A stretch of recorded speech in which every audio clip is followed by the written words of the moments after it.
Só prosperidade, turma boa?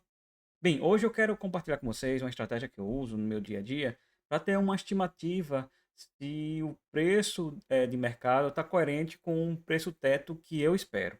Então, como é que eu faço essa estratégia?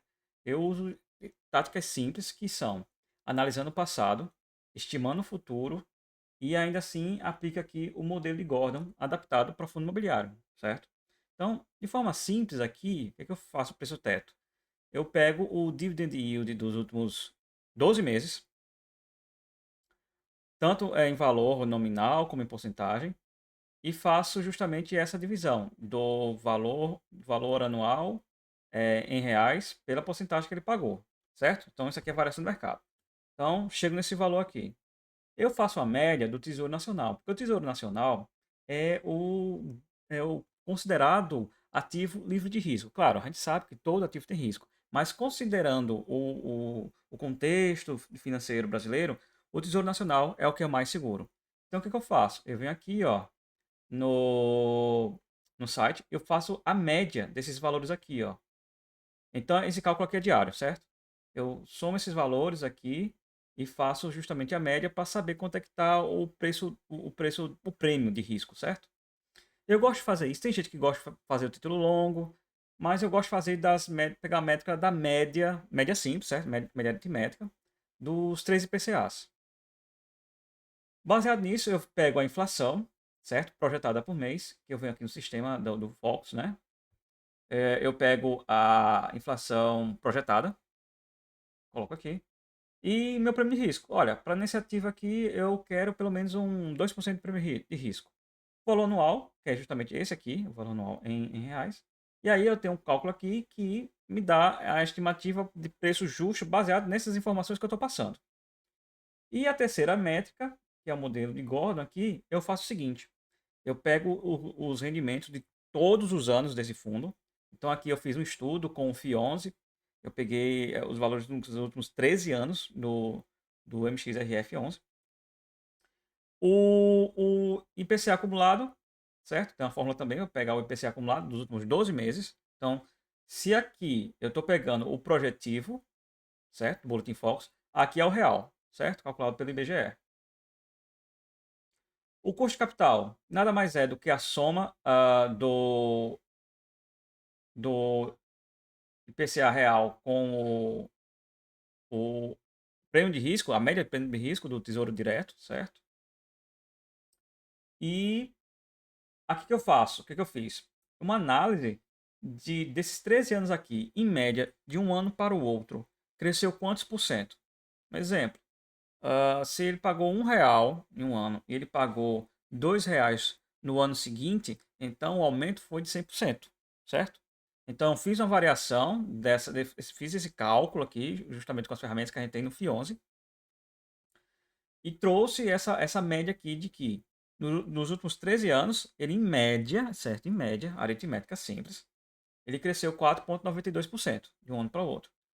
E aí o que eu fiz? Eu fiz uma regra aqui, ó, que é essa taxa de crescimento aqui. Se essa média de crescimento for maior do que 4, eu quero apenas 40%, 50% dela, porque aqui eu estou sendo conservador. No geral, é difícil você ver um fundo imobiliário crescer assim, um valor tão exorbitante de um ano para o outro, certo? Então, você pode aqui brincar à vontade, mas eu, por ser assim, tentar ir com os pés no chão, então eu ah, considero que se passou de 4%, eu quero só metade desse crescimento, certo? No caso aqui deu 2,46%. O dividendo projetado é justamente fazer essa média, né? Então eu pego o valor que ele pagou nos últimos 13 anos e faço essa estimativa de crescimento baseado nessa porcentagem aqui, né? De crescimento de dividendos. Então, baseado nessa porcentagem aqui, estima-se, é uma estimativa, de que ele vai, no ano seguinte, ele vai me pagar 91 centavos, certo? De posse disso, eu faço o cálculo para chegar, então, no que seria meu preço justo. De posse desses três valores, certo? Então, eu tenho justamente aqui o preço, análise do passado, a estimativa do futuro e o modelo de Gordon. eu chego nesse valor aqui. Então, eu uso uma estratégia de de preço teto usando média ponderada. Então, uso uma estratégia de média ponderada. E ainda assim, para ser mais conservador ainda, para ser mais rígido, digamos assim, rigoroso, eu tiro 2%, certo? Se eu botar aqui, ó, 100%, então o valor calculado depois dessa média ponderada com esses valores seria 8,59. Só que eu tiro 2% por segurança, padrão ainda mais, certo? Então aqui, o preço de tela hoje do MXRF11 é 9,28. O meu preço teto deu 8,42. Então ele está com um ágio de 10% e uma margem de segurança de 10,31%. Ou seja, não está nesse cálculo que eu fiz uma oferta tão generosa para comprar agora. Lembrando, isso é um estudo, certo? Isso é um caso de estudo, não é recomendação de compra ou venda, nem de manutenção. Isso aqui é para você se basear. E como eu estou mostrando para vocês, isso aqui é totalmente adaptativo. Então, eu posso mudar aqui. Por exemplo, se eu quiser considerar, não considerar, ser mais rigoroso, na verdade, e considerar apenas o valor real da média, então eu posso fazer isso aqui, ó, né? Vou considerar o valor total. Veja que ele subiu aqui, ó, e diminuiu aqui o ágio, certo? E se eu diminuir aqui, por exemplo, o prêmio de risco, o spread, botar para esperar 1% acima. Veja que ele debateu, ó, justamente, ó, igualzinho ainda tirando os 2%, né? Ao valor de tela. Então isso aqui é adaptável. A ideia aqui é apenas construir um arquétipo para auxiliar na compreensão, certo? Baseado no histórico passado, a gente dá uma olhadinha também, tenta olhar com base nesses dados para o presente e ver e traçar uma tendência, né?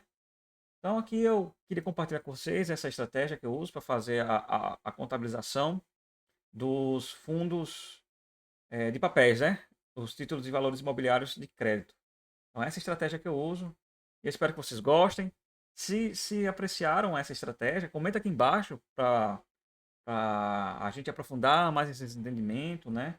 Se acredita que tem outra estratégia melhor, a gente vai aqui construindo essa grande teia de saberes, né? E eu espero que a gente possa aprender juntos, né? Aqui a dinâmica é sempre essa. A gente está aprendendo juntos e compartilhando conhecimentos. Então, agradeço a sua atenção, agradeço a sua paciência por analisar esse estudo até aqui.